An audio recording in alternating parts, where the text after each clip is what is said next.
Hello viewers, আসসালামু আলাইকুম। সবাই কেমন আছেন? আজকের পর্বে ঘরে যা আছে তাই দিয়ে ফ্রাইড রাইস রান্না করব।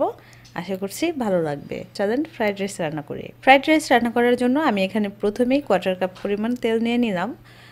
তবে আপনারা চাইলে বাটার অ্যাড করতে পারেন, আর বাটার দিলে কিন্তু ফ্রাইড রাইস খেতে অনেক ভালো লাগে। এরপর এই তেলের সাথে চিকেন দিয়ে দিলাম ছোট ছোট পিস করে, দিয়ে চিকেনটাকে ভেজে নিব। আমি এখানে স্বাদমতো লবণ, আদা রসুন বাটা দিয়ে দিলাম 1 চা চামচ, আর সামান্য পরিমাণ দিয়ে দিলাম কালো গোলমরিচের গুঁড়ো। এবার এই চিকেনটাকে ঢাকনা দিয়ে ঢেকে আমি 7 থেকে 8 মিনিট রান্না করে নিব, মানে যতক্ষণ পর্যন্ত না চিকেনটা খুব ভালোভাবে সিদ্ধ হয়। চিকেনটা সিদ্ধ হয়ে গেলে এর সাথে দিয়ে দিলাম গাজর, কারণ গাজরটা সিদ্ধ হতে একটু সময় লাগে। এই জন্য প্রথমে গাজরটাকে দিয়ে আমি আরও 2-3 মিনিট রান্না করে নিব।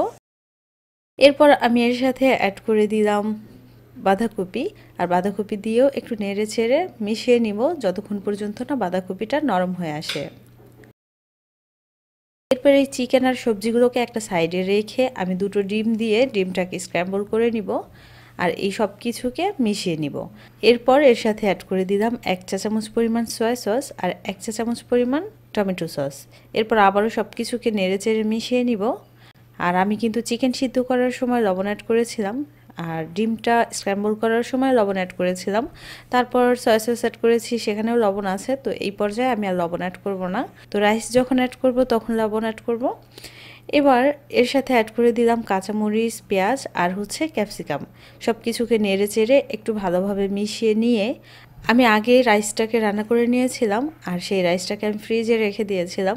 আর এখানে প্রায় 3 কাপের মতো রাইস আছে। এবারেই তো নেড়ে চেড়ে সব কিছুকে মিশিয়ে নিলাম,